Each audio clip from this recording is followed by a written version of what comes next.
मीर जाफर बंगाल के नवाब सिराजुद्दौला का सेनापति था, लेकिन उसे गद्दारी की जिसकी वजह से पलासी की लड़ाई में अंग्रेज जीत गए और हिंदुस्तान में अपना पैर जमा लिया। मीर जाफर को गद्दारी का पर्यायवाची माना जाता है। अब बीजेपी ने राहुल गांधी को आज का मीर जाफर बताया है। बीजेपी की ओर से राहुल पर हमला करते हुए पार्टी के प्रवक्ता संबित पात्रा ने कहा कि जो काम मीर जाफर ने किया था वही राहुल ने किया और अंग्रेजों से मदद मांगी, लिहाजा उनको माफी मांगनी ही होगी। आप मेरी एक तरफ देख रहे हैं कि बीजेपी ने राहुल पर क्या हमला किया, मीर जाफर से लेकर शहजादा नवाब तक बताया। दूसरी तरफ आप देख रहे हैं कि कैसे हर रोज राहुल पर बीजेपी एक नया तीर चल रही है।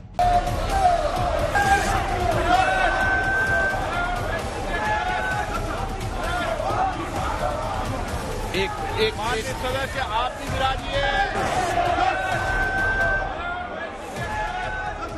हर रोज घमासान बड़ा हो रहा है, हर रोज सियासत धारदार हो रही है। लंदन वाले बयान को लेकर राहुल गांधी से माफी की मांग वाली लड़ाई में अपमान सम्मान की बातें, लोकतंत्र को बदनाम करने की दुहाई और देशद्रोह का आरोप पुराना हो गया। सदन में अवकाश घोषित किया जाए। एक अब बंगाल के नवाब सिराजुद्दौला के सेनापति मीर जाफर की एंट्री हो गई।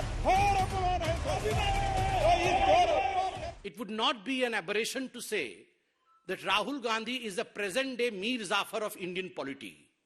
जो उन्होंने लंदन में किया है वो ठीक वही किया है।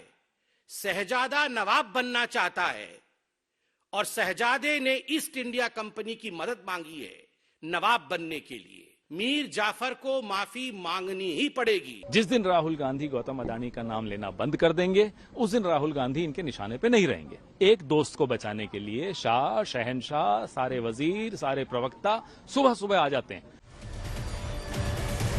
लंदन वाले बयान को लेकर राहुल पर अंग्रेजों से मदद मांगने का आरोप बीजेपी पहले से लगा रही है, लेकिन अब मीर जाफर से तुलना करके बीजेपी ने हमले को धार दिया है। माफी मांगे क्योंकि पलासी की लड़ाई में नवाब सिराजुद्दौला के खिलाफ अंग्रेजों का साथ देने वाला मीर जाफर गद्दारी का पर्याय माना जाता है।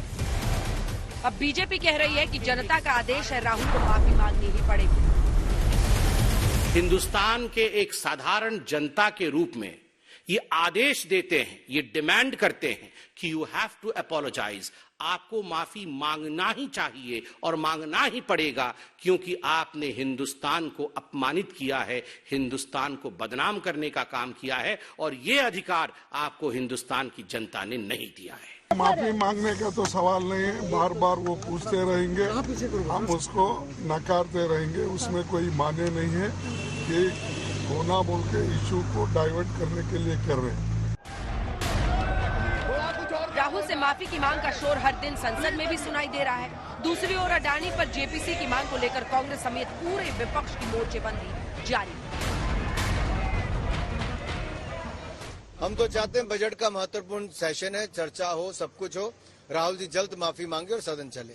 क्षमा अगर किसी को मांगना है तो सबसे पहले प्रधानमंत्री नरेंद्र मोदी जी को मांगना पड़ेगा, क्योंकि विदेश की जमीन पे अगर हिंदुस्तान को कोई प्रधानमंत्री, ऐसा कोई प्रधानमंत्री है हिंदुस्तान में जो छोटा किया, नीच किया, अपमान किया, कलंकित किया, तो वो नरेंद्र मोदी जी है।